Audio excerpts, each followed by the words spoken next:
Hello, this is Daniel Vayon. I believe because the last thing I saw before I pressed record was WWE,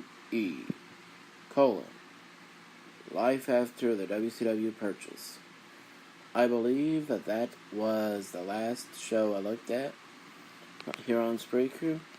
So I'm going to talk about the last night of Nitro. I've spoken about this before.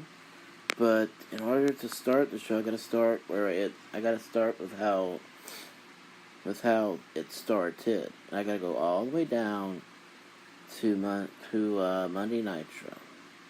Doesn't really matter how the last what the last rating was, because they were no longer a company. So I don't need to look at the ratings. Okay, March 26th, last episode of Monday Nitro. Gotta look at March 26th for Monday Night Raw also.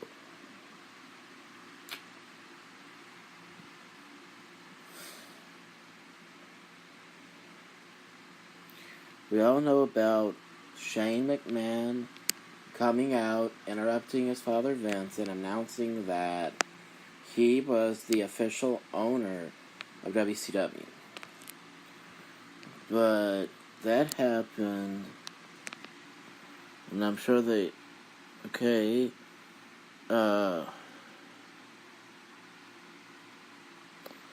not really sure when it happened. I believe it happened after the final Nitro match happened, which meant after the end of Nitro. So, first they had, the opening was Vince McMahon being featured in the opening segment where he said, "It's true, I now own WC about my competition. So the fate of WCW and their superstars are in the palm of my hands."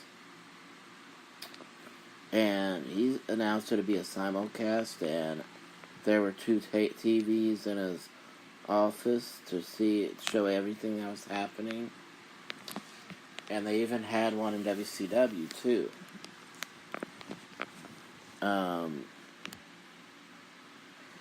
First match, which I think was a mistake.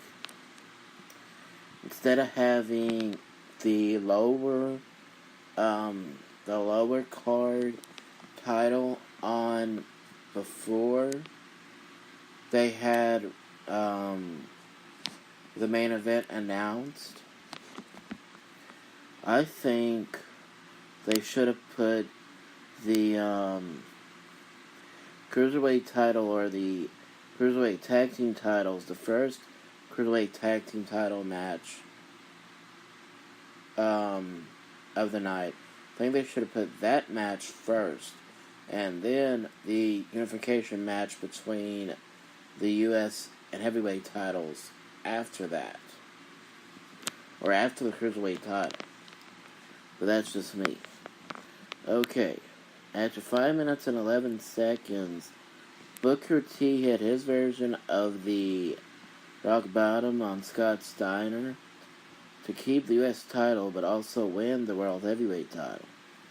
So he became the final WCW U.S. champion and the final WCW World Heavyweight champion. Rey Mysterio Jr. and Billy Kidman in what they would call the... Hold on, I made a mistake already. First match of Raw was going against Val Venus from the Right to Censor stable, and at 52 seconds, him pinning Val Venus.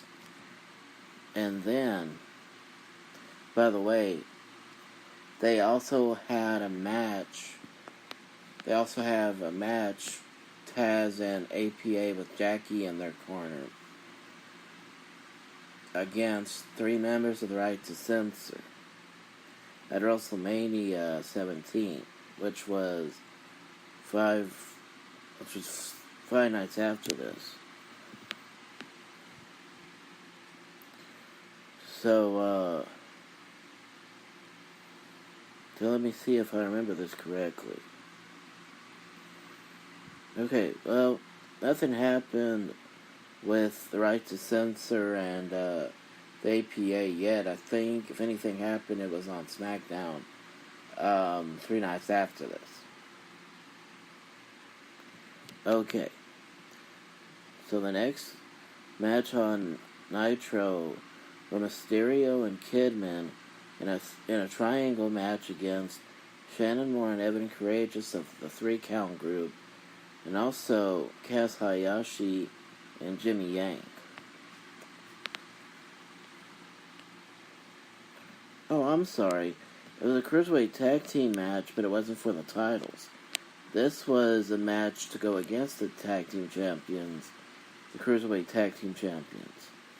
Mysterio and Kidman defeated both teams by Mysterio beating Shannon Moore with Psychosis's patented guillotine leg drop from the top rope. I mean, you could tell it was set up just like the guillotine leg drop. Because of the match rules, he pinned Shannon Moore, so they beat both 3 counting Hayashi and Yang to go against I believe it was Kid Romeo and Primetime Elix Skipper, or just Elix Skipper at that time. And William Regal defeated Crash Holly by disqualification at 28 seconds.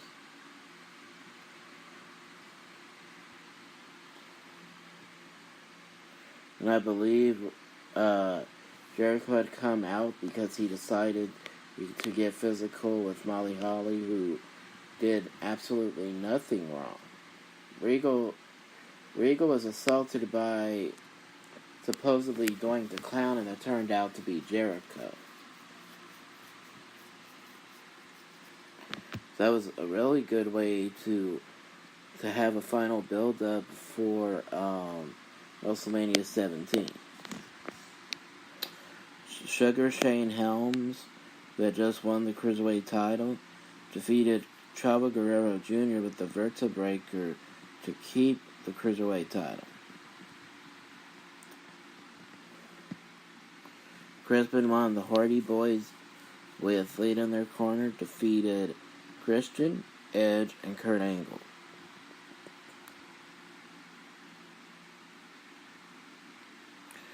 And then Sean O'Hare and Chuck Palumbo, who were the tag team champions, they defeated Lance Storm and Mike Awesome to keep the WCW World Tag Team Champions. So they were the last official WCW World Tag Team Champions. X-Pac defeated Test after Albert came in as Eddie Guerrero was arguing with the referee about him being a sanctioned referee for the match. And Albert came in and hit Test with a choke bomb, rolled out the ring, and X-Pac pinned Test, with special referee Eddie Guerrero making the count. And Eddie Guerrero was going against X-Pac for his, I believe it was, Intercontinental Championship at WrestleMania 17. So that was another great way to start with a final build to the show. Okay. And then Shawn Stasiak defeated Bam Bam Bigelow with a neck breaker.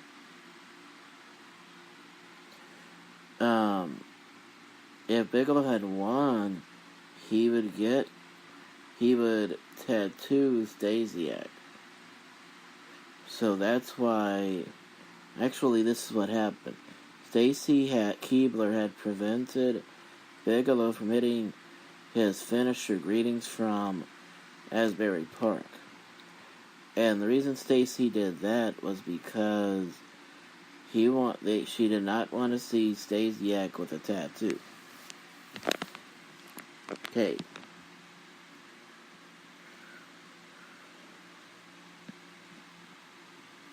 Big Show defeated Chris Jericho. And then Rey Mysterio Jr. and Billy Kidman defeated Elix Skipper.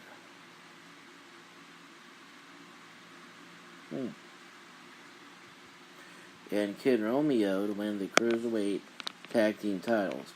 So that meant that Mysterio and Kidman were the last, and probably, by the way, second and last Cruiserweight Tag Team Champions in the history of WCW. And it's a shame they never created another Cruiserweight Tag Team title set, because that would really help Cruiserweights out a lot. And during the match, Tony Schiavone discussed Steven Regal. At this time, as I just said, was William Regal, and he was bad-mouthing WCW on WWF, and he talked about how he did that because he had to put his butt over when Regal was in the company. And in the main event of Nitro, first of all, we've got to look at Raw. Yeah, fortunately for them, they had about the same time frame of matches as Raw did. While Sting was going against Ric Flair, Steve Austin and The Rock were facing each other for the heavyweight title. I guess you could call it the heavyweight title. Their heavyweight title. At WrestleMania 17, they went against Undertaker and Kane. It's actually another reason I'm glad I started talking about the NWO, because during that time was when characters like Stone Cold Steve Austin started getting over. A few months down the line, I believe, was when they brought Rocky Maivia in. So characters like that were really becoming popular.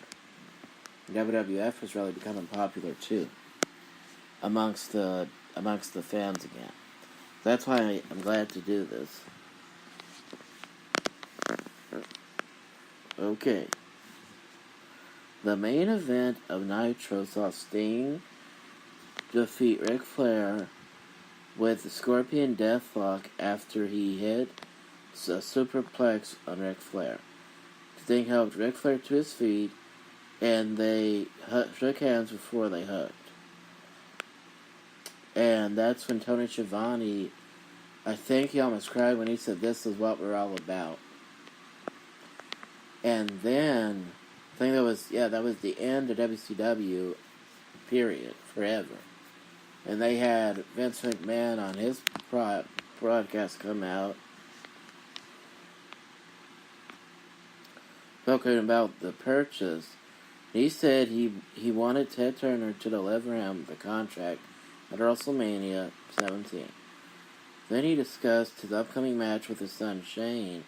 Said he would do Shane what he did to WCW, beat him. And then he spoke about how he put WCW on the shelf, if he should put him on the shelf, run it as a media conglomerate like the WWF were doing. And he was talking about all the company stars. Hogan, Luger, Bagwell, Booker T, Scott Steiner, Sting, and Goldberg. That's amazing. 1, 2, 3, 4, 5, 6. Out of these 7 stars, there were only 2 stars he mentioned that were in his company before going there. And I was surprised at how he even said thumbs down to using Sting. So even though Sting was WCW's biggest star, he didn't do anything to hurt Vince personally. That's why I was surprised